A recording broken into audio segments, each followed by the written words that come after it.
তবে এই ঘটনাগুলোর মধ্যে সবচেয়ে আলোচিত যে শব্দগুলো হইতেছে তাতে শিবির এক শিবির। জুলাই আন্দোলনের নেতাদের মধ্যে যে এত শিবির থাকার ব্যাপারটা এবং আন্দোলনে যোগ দেওয়া অনেকের, বিশেষ করে এই যে সেকুলার শহুরে এলিটদের, এদের মনে মনে হয় লজ্জা লাগিছে। এমনকি হাসিনাকে হটানোর আন্দোলনেও তারা নামছিলেন। এই ব্যাপারে আফসোসও দেখা যাচ্ছে কারো কারোর মধ্যে। এইদিকে জাতীয় নাগরিক কমিটি যেটা হয়েছে না, এর মধ্যে অনেক ওলট পালট চলতেছে। এক্স শিবিরদের নাকি ভালোভাবে অন্তর্ভুক্ত করা হইতেছে না। আবার যারা তাদেরকে নিতেছে না, তারাও নাকি জীবনে কোনো না কোনো সময় শিবিরের সাথে সংশ্লিষ্ট ছিলেন। আন্দোলনের নেতৃত্বে শিবিরের ভূমিকা কতটা, সেটা নিয়েও বিতর্ক চলতেছে। বাকশালী শাসনের প্রথা অনুযায়ী শিবির ত্যাগ দেওয়ার ঘটনাও নাকি ঘটতেছে। কয়দিন আগে মিজানুর রহমান আজারি একটা কথা বলছিলেন যে রাজাকার শব্দটা এখন সম্মানসূচক হয়ে গেছে। শুনেন। আমার নবীকে গালি দিত গণক, জাদুকর, এরপর গালি দিত পাগল, নির্বংশ বলে, আর আমাদেরকে গালি দেয় মৌলবাদী বলে, আমাদেরকে গালি দেয় রাজাকার বলে। রাজাকার শব্দটা তো এখন একটা অ্যাওয়ার্ড হয়ে গেছে, অ্যাওয়ার্ড। শেখ হাসিনার শাসনে আমরা তো জানি শিবির পরিচয় দেওয়ার উপায় ছিল না। শিবির ত্যাগ দেয়া, হত্যা, গুমের, মারধরের ঘটনা তো অগণিত। আবরারকে তো এইভাবেই মারা হয়েছে, তাই না? ফলে গোপন তো করতেই হইতো, উপায় তো ছিল না। হাসিনাকে হটানোর পরে বহু বছরের বার্তা ভেঙে গেছে। তাই অনুমান করি যে শিবির বা এক শিবিররা গর্ব নিয়ে নিজেদের পরিচয় দিতেছে যে রাজাকারের মতো একটা সম্মানের ব্যাপার হয়ে উঠছে শিবির হওয়াটা। নিজের যে পরিচয় আপনার সামনে আনতে চান, সেই নামে আপনাকে ডাকার ঘটনাকে ট্যাগ বলা কঠিন। তবে এটাও ঠিক যে দেশে এখনো বহু সাংস্কৃতিক এবং রাজনৈতিক পরিসর আছে যেখানে শিবির পরিচয়, জামাতের পরিচয়ে সমস্যা হয়। ওইদিকে ছাত্রদল মনে হয় একটা অ্যান্টি শিবির মুডে আছে, ফলে কোথাও কোথাও এটা ট্যাগ হয়ে উঠতে পারে এবং দমন পীড়নের বৈধতা দেওয়ার ঝুঁকি তো থাকেই। এই যে পরিস্থিতিটা চলতেছে, এই পরিস্থিতিতে বিপ্লব পরবর্তী প্রতিক্রিয়া বা অস্থির সময়, সব বিপ্লবের পরে এরকম অস্থির সময় আসে। যারা জুলাই বিপ্লবকে বিপ্লব বলে স্বীকারই করতে চান না, তাদের জন্য এইখানে কিছু ইশারা আছে। কিছুদিন পরে বিষয়গুলো হয়তো আর এতটা জটিল থাকবে না। আপনারা ভাবতে পারেন যে প্রথম আলোতে জামাতের হামিদের সাক্ষাৎকার ছাপা হইতেছে, এইটা প্রথম আলো করতেছে এমনি এমনি না। বাংলাদেশের রাজনৈতিক পরিষদের জামাত শিবির নিয়ে যে কুসংস্কার ট্যাবু ছিল সেটা দূর হইতেছে, এটাই তার প্রমাণ। এবার মূল আলোচনায় আসি, জুলাই বিপ্লবের শিবিরের কৃতিত্ব নিয়ে। শিবির নিয়ে কিছু কওয়া আমার জন্য মুশকিলই বটে। মানে শিবির নিয়ে কিছু কইলেই, বিশেষ করে বিএনপি এসে কইবে আপনার প্রিয় শিবির, কেউ কেউ গালাগালিও শুরু করবে। কথাটা মিথ্যা না, শিবির প্রসঙ্গে আমার কিঞ্চিত দুর্বলতা আছে, এটা আমি আগেও বলছি। তাও আমি চেষ্টা করব বস্তুনিষ্ঠভাবে আলাপটা করার। আমি যে কথাগুলো বলবো আপনারা কানেক্ট করতে পারবেন ঐতিহাসিক ঘটনার সাথে। আমি যে শিবিরকে এক্সট্রা খাতির করি নাই, জামাতকে এক্সট্রা খাতির করি নাই, সেটা আলাপ শেষ হইলেই বুঝবেন। জুলাই বিপ্লবের শিবিরের ভূমিকা বা কৃতিত্ব যদি বুঝতে যাই, তাহলে একটু পিছে থেকে শুরু করতে হবে। প্রথমে দেখবো আমরা হাসিনার বাকশালী শাসন এবং বাঙালি জাতীয়তাবাদের ইতিহাস চর্চার দিক থেকে। আন্দোলনের নেতাদের বয়স কত? ধরেন 20 থেকে 35, এইটুকু। তাহলে এদের রাজনৈতিক আর ঐতিহাসিক চেতনা পুরাটাই গড়ে উঠছে হাসিনার কঠোর বাকশালী শাসনে, বাঙালি জাতীয়তাবাদের একচেটিয়া দখলের মধ্যে, তাই না? তো এই তরুণ তরুণীরা কি দেখলো রাজনৈতিক পরিসর হিসাবে? তারা দেখলো বাংলাদেশ পুরোপুরি ভারতের দখলে। এই দেশের সংখ্যাগরিষ্ঠ মানুষের ধর্ম সংস্কৃতি যেন লজ্জার বিষয়। তারা নির্যাতনের শিকার। বাংলাদেশের রাস্তায় দাড়ি টুপি নিয়ে হাঁটা যায় না, পুলিশ ধরে। বাংলাদেশের সব মসজিদ হয়ে উঠছে আল-আকসা মসজিদের মতো, ইসরায়েলের মতো পুলিশের ঠাসা থাকে মসজিদ। বাসায় ধর্মীয় বই রাখা যায় না, বলে জিহাদি বই। দাড়ি টুপি থাকা মানে তারা আয়নাঘরে আটকায় রাখা যায়। আয়নাঘরের দেয়ালে যে লেখা, সেটা তো সারা বাংলাদেশের সাধারণ মুসলমানের আর্তনাদ। আলেমদের নির্বিচারে গণহত্যা করা যায়, সর্বজন শুদ্ধ আলেমকেও রিমান্ডে অত্যাচারের শিকার হইতে হয়, বছরের পর বছর আটকা থাকে বিনা বিচারে মুসলমানের সংস্কৃতি নির্বাসনে। আর বাংলাদেশে যে সংস্কৃতি সেলিব্রেট করা হয়, সেটা আসলে বাঙালি হিন্দুর সংস্কৃতি। আনন্দবাজার আনন্দ না লুকায় উল্লাস করে নিউজ করে ঢাকার পয়লা যেন অষ্টমীর এক ডালিয়া, মানে পয়লা বৈশাখ। তো লিখতেছে কার সঙ্গে তুলনা করা যেতে পারে? কখনো মনে হচ্ছিল কলকাতার কলেজ স্কোয়ার বা এক ডালিয়ার পূজা মণ্ডপ, কখনো বা শান্তিনিকেতনের বসন্ত উৎসবের চেহারা, তাসে রমনার বটমূলের বৃন্দগানী হোক, কিংবা ঢাকা বিশ্ববিদ্যালয়ের সামনের রাজপথে মঙ্গল শোভাযাত্রা, পুজো, বসন্তের উৎসব মিলেমিশে একাকার ঢাকার নববর্ষের সকাল। কি আনন্দ! এটাই চাইছে ইন্ডিয়া, এটাই চাইছে আওয়ামী লীগ। এই কলকাতার সাংস্কৃতিক বিজয়কেই আওয়ামী লীগ বাকশাল বাঙালি জাতীয়তাবাদ দেশের স্বাধীনতা হিসেবে উপস্থাপন করছে। আওয়ামী লীগের যে বাঙালি জাতীয়বাদের ইতিহাসের যে বয়ান, তারা বলে যে 47-এ একটা ভয়ানক ঘটনা ঘটছে, দেশ ভাগ, ভারত ভাগ হইছে, ভারত ভাগ হয়ে ভারত আর পাকিস্তানও তাদের জন্য মহাবিপর্যয়। কিন্তু অবাক ব্যাপার দেখেন, ব্রিটিশ ভারত যেটা আসলে মূলত মোগল হিন্দুস্তান ছিল, সেটাই মানতে চায় না তারা। তারা এটাকে মিথিক্যাল ভারত হিসেবে দেখে। সেই ভারতই হইল আজকের ভারত, সেই মহাভারত, যেটা ভাগ হয়ে নাকি পাকিস্তান সৃষ্টি হয়েছে। তাহলে ইতিহাসের সবচেয়ে বড় ভিলনকে এই ইতিহাসে জিন্নাহ, তাই না? তাহলে আমার স্বাধীনতা তো অভিশপ্ত, কারণ যেই মহাভারত ভেঙ্গা পাকিস্তান তৈরি হইল, যেই পাকিস্তান আমাদের পূর্বপুরুষের লড়াইয়ের ফসল, সেটাই যদি ভুল হয় তাহলে সঠিক কোনটা? সঠিক হচ্ছে ইতিহাসের সেই ভুল শোধরানো, সেই মহাভারতের মিথিক্যাল ভারতে ফিরে যাওয়া। ওইখানে ফিরে গেলে আমার মুক্তি, এটাই হইয়া দাঁড়ায় আওয়ামী লীগের স্বাধীনতার বড়ায়। এটাই হইতেছে অষ্টমীর এক ডালিয়া, এটাই পয়লা বৈশাখ, এটাই বাঙালির প্রত্যাবর্তন মহাভারতে, এটাই আওয়ামী লীগ। তো বাঙালি জাতীয়তাবাদের দৃষ্টিতে স্বাধীনতার এই বয়ান, এটার যদি নাগরিকদের মুক্তির সম্ভাবনা না থাকে, তাহলে সেটাই তো সবচেয়ে বড় ব্যর্থতা, তাই না? এখন চিন্তা করেন, বাংলাদেশের নাগরিকদের যদি প্রকৃত স্বাধীনতা চাইতে হয়, তাহলে তো বিকল্প একটা ইতিহাস চিন্তা লাগবে আওয়ামী লীগের বাইরে, তাই না?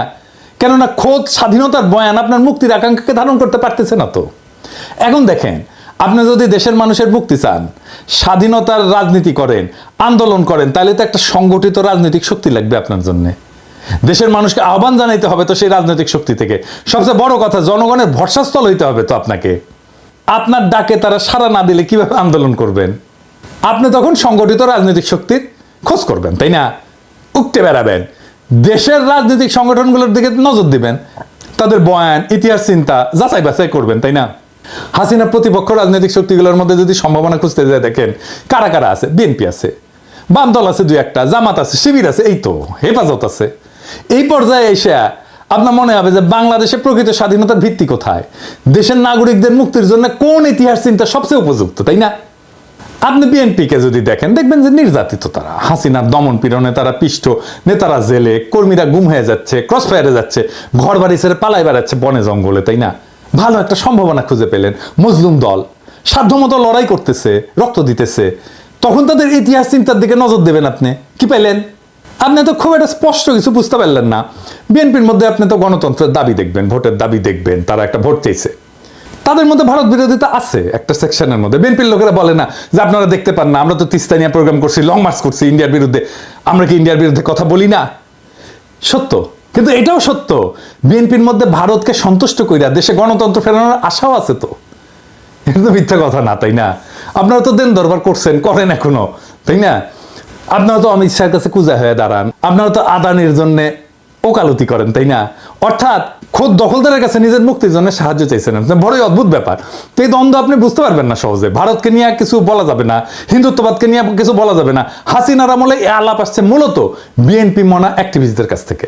এমনকি আপনারা খেয়াল করলে দেখবেন, ভারতীয় পণ্য বয়কট আন্দোলনে যারা আমার সবচেয়ে বেশি বিরোধিতা করছিল, তাদের আপনি বিএনপি পন্থী বলেই চিনতে পারবেন।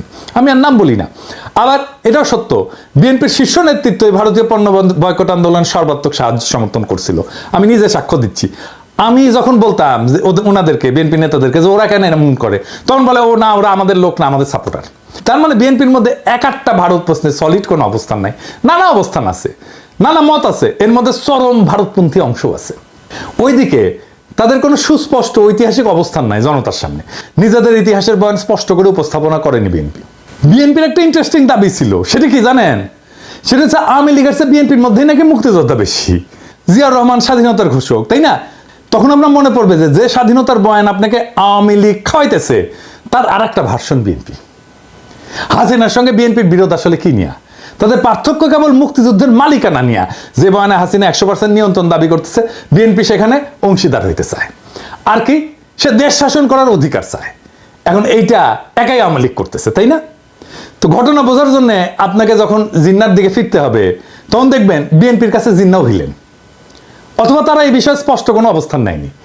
বাঙালি জাতীয়তাবাদের ইতিহাস চিন্তা থেকে বাড়ায় আসতে না পারার কারণেই বিএনপি বুঝতে পারে না যে পাকিস্তান ইতিহাসের একটা অপরিহার্য ঘটনা। এটা কেবল ব্রিটিশ ভারতের স্বাধীনতা ছিল না, বরং মুসলমানদের জন্য একটা নিরাপদ রাষ্ট্র তৈরির প্রয়োজনীয়তা ছিল। শুধু মুসলমান না, ভারতের সংখ্যালঘুদের জন্য নিরাপদ রাষ্ট্র তৈরির প্রয়োজনীয়তা ছিল। জিন্নাহ তো ভারতের সংখ্যালঘুদের নেতা, হ্যাঁ ঠিক, মুসলমানদের নেতা না, সংখ্যালঘুর নেতা, হিন্দু দলিতের নেতাও ছিল জিন্না। পাকিস্তানে যারা হিন্দু ছিল তারা ছিল দলিত। পশ্চিম পাকিস্তানের দলিত সুজাক তেহরিক দল আছে হিন্দুদের, এরাই কিন্তু পাকিস্তানের সংখ্যাগরিষ্ঠ হিন্দু। পূর্ব পাকিস্তানের যোগেন মন্ডল জিন্নার সাথে ছিল নমশূদ্রদের নেতা। যোগেন মন্ডল থাকতে পারেনি পরে, সেটা ভিন্ন আলাপ, আমি ওই আলাপে আর না যাই। মানে ধরেন যোগেন মন্ডল পাকিস্তানে থাকতে পারেনি, তো বাঙালিরাও তো পাকিস্তানে থাকতে পারেনি ভাই, আমরাও তো থাকতে পারিনি, তাই না? সেই আলাপটা অন্য আলাপ। ব্রিটিশরা চলে যাওয়ার পরে মুসলমানরা হিন্দু সংখ্যাগরিষ্ঠ রাষ্ট্রের সংখ্যালঘু হয়ে পড়ে, যেখানে রাষ্ট্রের ভিত্তি গণতন্ত্র এবং আইনের শাসন না, বরং একটা বিশেষ জাতীয়তাবাদ, নিখিল ভারত ধারণা, যেটা আসলে হিন্দুত্ববাদ। এই সংখ্যালঘুকে বাঁচাইতে জিন্না পাকিস্তানের ধারণা নিয়ে লড়াই করছে। না হলে আজকে ভারত যদি অখণ্ড থাকতো, ভাবতে পারেন এই পুরা ভারতীয় মুসলমান এবং দলিতেরা কি দুর্বিষহ জীবন পাইতো মোদির ভারতে, কি হইতো সেটা তো এখনই দেখতে পারতেছেন। তখন আপনি বুঝবেন জিন্না আসলে ইতিহাসের একজন ভিশনারি নেতা ছিল, ইতিহাসের একজন মহানায়ক ছিল। আপনি তখন বুঝবেন যে বিএনপি কেন জনতার মধ্যে গ্রহণযোগ্যতা পাচ্ছে না, বিএনপির আহ্বানে জনগণের সাড়া কম কেন, কারণ তার ভারত প্রশ্নে অস্পষ্ট রাজনীতি। এরপরে তখন আপনি জামাত শিবিরের দিকে নজর দেবেন, তাই না? কি দেখবেন?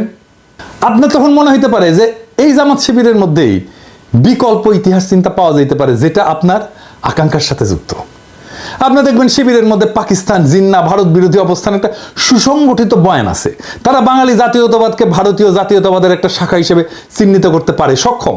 তারা বোঝাতে সক্ষম যে হাসিনা মুক্তিযুদ্ধের নামে ভারতীয় দখলদারিত্ব কায়েম করছে। আওয়ামী লীগ আসলে ভারতীয় আধিপত্যবাদী শক্তির হাতের পুতুল। এমনকি মওদুদি এবং জামাত পাকিস্তানের যে বিরোধিতা করছিল, তারাও এখন জিন্নাকে তাদের বয়ানে গ্রহণ করছে। তখন শিবির জামাত দেখলে আপনার মনে হতে পারে যে এইটা বাংলাদেশের মানুষের মুক্তির একটা পূর্ণাঙ্গ প্যাকেজ। ইতিহাস বোধ আছে, ধর্ম আছে, ইতিহাস চিন্তা ঠিকঠাক আছে, ভারতকে সঠিকভাবে চিহ্নিত করা হয়েছে, বাঙালি জাতীয়তাবাদকে ভারতীয় জাতীয়তাবাদের শাখা হিসেবে চেনানো হয়েছে। আপনি যখন এই বিকল্প ইতিহাস চিন্তার সামনে এসে দাঁড়াবেন জামাত শিবিরের, তখন দেখবেন যে বিএনপি কেন জনগণের আস্থা পাচ্ছে না। কিন্তু আপনি যদি আরো গভীরে যান তাহলে দেখবেন যে জামাত শিবিরের ডাকেও জনগণ সাড়া দিচ্ছে না। কেন? এটা কি কেবল হাসিনার দমন পীড়নের কারণে, নাকি আরো কোনো কারণ আছে? আসেন সেটা একটু বুঝে দেখি। জামাত শিবির প্রসঙ্গে একটাই অস্বস্তি বাংলাদেশের মানুষের মনে, সেটা হইতেছে জামাত শিবির কেন 1971 নিয়ে স্পষ্ট কোনো আলাপ করে না। তাদের বক্তব্য 1971 পুরোপুরি ভারতীয় ষড়যন্ত্র, কিছু গাদ্দার বাঙালির সহযোগিতায় ভারত দেশটাকে ছিনাই নিছে। আপনার মধ্যে অস্বস্তি তৈরি হবে, কারণ আপনি তো মানুষের বেদনা, চোখের পানি, রক্ত চেনেন, আপনি তো ইতিহাস দেখছেন। মুক্তিযুদ্ধ তো খুব দূরের ঘটনা না, এগুলো তো অস্বীকার করতে পারবেন না। আপনার তখন মনে হবে একদম নিরপেক্ষভাবে দেখলে 1971-এর ঘটনা কেবল ষড়যন্ত্র, দুর্ঘটনা না, এটি ইতিহাসের একটা গভীর বাস্তবতা, যেখানে লাখো মানুষের রক্ত ঝরছে। মুক্তিযুদ্ধের বয়ানে যতই দুর্বলতা থাকুক, ভারতের যতই উস্কানি থাকুক, যতই ষড়যন্ত্র থাকুক, স্বাধীন বাংলাদেশ তো আমরা চাইছিলাম, লড়াই করছে আমাদের মানুষ, রক্ত দিচ্ছে। জামাত আর শিবির যেই বয়ানি আনুক না কেন, তারা যেই প্রশ্নের উত্তর দিতে পারবে না, এখনো পারেনি, সেটা হচ্ছে 25শে মার্চ তো একটা জেনোসাইড হয়েছিল, গণহত্যা হয়েছিল, তাই না? আপনারা তার প্রতিবাদ তো করেন নাই। রাজনীতিতে জেনোসাইড একটা decisive moment, very decisive moment. আপনাকে এই সময় ভিকটিমের পক্ষ নিতে হবে। ওই মোমেন্টে পক্ষ নিতে না পারাটা রাজনৈতিক ব্যর্থতা। এই যে এক্স শিবির ধারণা, এইটা হইতেছে শিবিরের সেই অংশ যারা শিবিরের হিস্ট্রিগ্রাফি, ইতিহাসবোধ, হিস্ট্রিসিজমকে ওন করে, আবার 1971-এর 25শে মার্চের রাইট ডিসিশন নিতে না পারাটাকেও ডিজওন করে। আপনি যখন এমন একটা নতুন ইতিহাস চিন্তায়, নতুন হিস্ট্রিগ্রাফিতে পদার্পণ করেন, যা একদিকে ভারতীয় আধিপত্যবাদকে প্রত্যাখ্যান করবে, অন্যদিকে 1971-এর বাস্তবতাকেও অস্বীকার করবে না, তাইলে আগামীর বাংলাদেশে সেই রাজনীতি কিভাবে তৈরি হবে? বাংলাদেশের স্বাধীনতাকে পোস্ট কলোনিয়াল রাষ্ট্র হিসেবে দেখতে হবে, যেখানে ভারত বা পাকিস্তানের কোনো প্রভাব নাই, বরং এটা একটা স্বতন্ত্র জাতি রাষ্ট্র, যেখানে জনগণের স্বার্থই মুখ্য, জনগণই এই রিপাবলিকের মালিক, তারাই তার ইতিহাসবোধের কর্তা। আপনি তখন দেখবেন বাংলাদেশ ভারতের মতো একটা আগ্রাসনবাদী, সাম্রাজ্যবাদী, আধিপত্যবাদী রাষ্ট্র না, আবার পাকিস্তানের মতো একটা ধর্মভিত্তিক রাষ্ট্রও না। এটা সত্যিকার অর্থে একটা আধুনিক পোস্ট কলোনিয়াল রাষ্ট্র, যেখানে নাগরিকদের সমান অধিকার নিশ্চিত করা দরকার। আপনার এই নতুন ইতিহাস ভাবনা আপনাকে ওই সাবেক এক্সিবিট বানায় দেবে, আর এইখান থেকেই শুরু হবে নতুন রাজনৈতিক আন্দোলন, যা ভারত বা পাকিস্তানের ছায়ারায় বাংলাদেশের জনগণের প্রকৃত মুক্তি নিশ্চিত করবে। আমরা সেই রাস্তায় হাঁটতে শুরু করছি।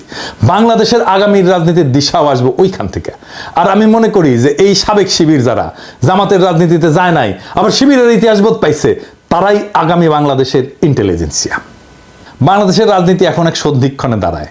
নতুন রাজনীতির জন্ম নিচ্ছে। আমরা যা যা দেখছি তা নতুন রাজনীতির প্রসব বেদনা। পুরনো বয়ানের আবর্ত থেকে বেড়ায় নতুন দৃষ্টিভঙ্গি গড়ে তোলার সময় আসছে। আমরা যদি সত্যি একটা স্বাধীন, সার্বভৌম এবং জনগণের কল্যাণে নিবেদিত রাষ্ট্র করতে চাই, তাহলে অতীতের ভুলগুলো থেকে শিক্ষা নিতে হবে এবং ভবিষ্যতের জন্য একটা সুসংহত দৃষ্টিভঙ্গি গড়ে তুলতে হবে। এটাই বাংলাদেশের আগামীর ইতিহাস চেতনা।